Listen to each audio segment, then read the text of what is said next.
Imagine a man who united nomadic tribes into the most powerful empire the world had ever seen, and who may have caused the deaths of up to 10% of the global population. Was he a visionary leader, a brutal war criminal, or somehow both? This is the story of Genghis Khan, a figure who reshaped the world in blood, law, and legacy.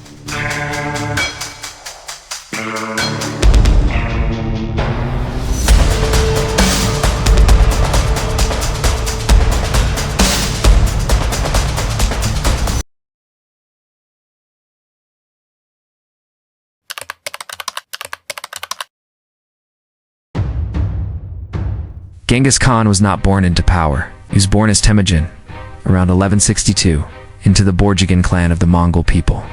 His early life was brutal. His father was poisoned by rivals. Temüjin was still a boy. His family was abandoned by their tribe and left to starve in the harsh Mongolian steppe.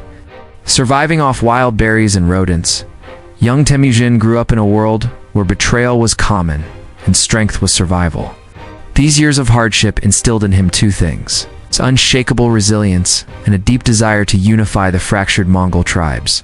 He started small, forming alliances, gaining followers, and defeating rival clans. But what set him apart was his radical idea. Leadership should be based not on noble blood, but on loyalty and merit. In 1206, after years of civil war and strategic brilliance, Temüjin achieved the impossible. The Mongol tribes, once deeply divided, declared him Genghis Khan, meaning universal ruler. But uniting Mongolia was only the beginning. Genghis built a military unlike any the world had seen. It was disciplined, fast, and terrifying. His soldiers trained with precision, lived simply, and moved as one. He promoted based on ability, not bloodline, a revolutionary concept in a feudal world. And he used psychological warfare to devastating effect. Cities that resisted were wiped out. Cities that surrendered were spared and even integrated. This strategy would help him conquer more land than Alexander the Great and Napoleon combined.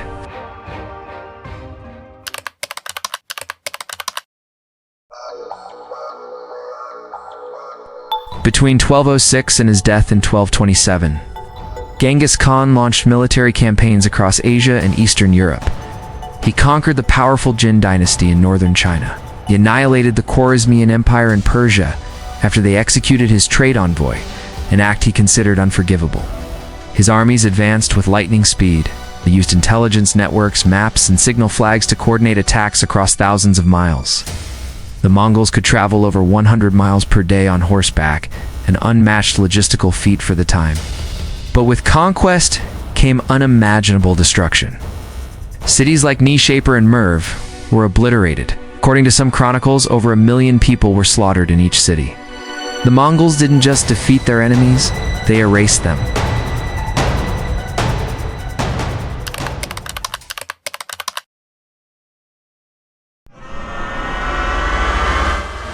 The true death toll of the Mongol campaigns is hard to determine.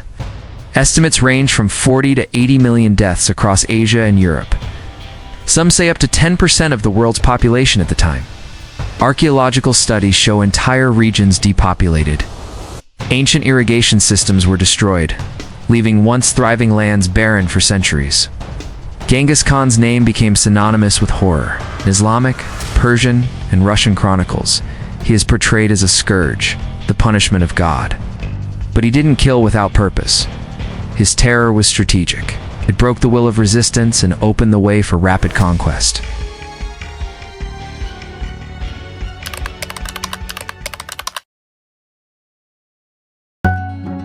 Yet amid the carnage, Genghis Khan built something remarkable.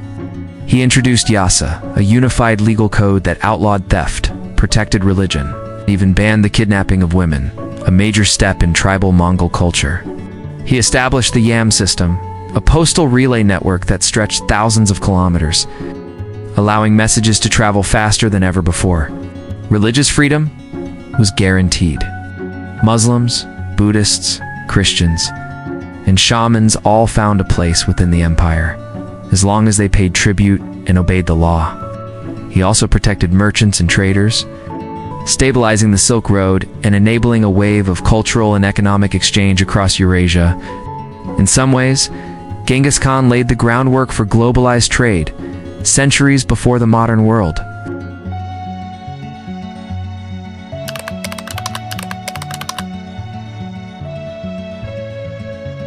Genghis Khan died in 1227 under mysterious circumstances. His burial site remains undiscovered to this day. After his death, the Mongol Empire continued to expand under his descendants, reaching all the way to Hungary, Egypt, and Korea. Today, his legacy is deeply divided. In Mongolia, he is revered as the father of the nation. Statues, currency, and even airports bear his name. In Iran, Iraq, and parts of Eastern Europe, he is remembered as a genocidal warlord who erased centuries of civilization. Yet historians agree, few individuals have ever changed the world so drastically.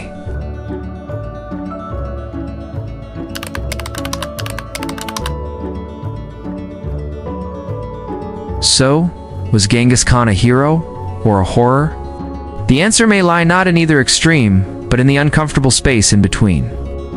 He was a brutal conqueror and a pioneering reformer, a visionary leader and a bringer of death. His life reminds us that power, once unleashed, can create as much as it destroys. The question is, do we judge him by the world he ended or the one he helped create? What do you think? Let us know in the comments below. And don't forget to like, share, and subscribe for more in-depth history content.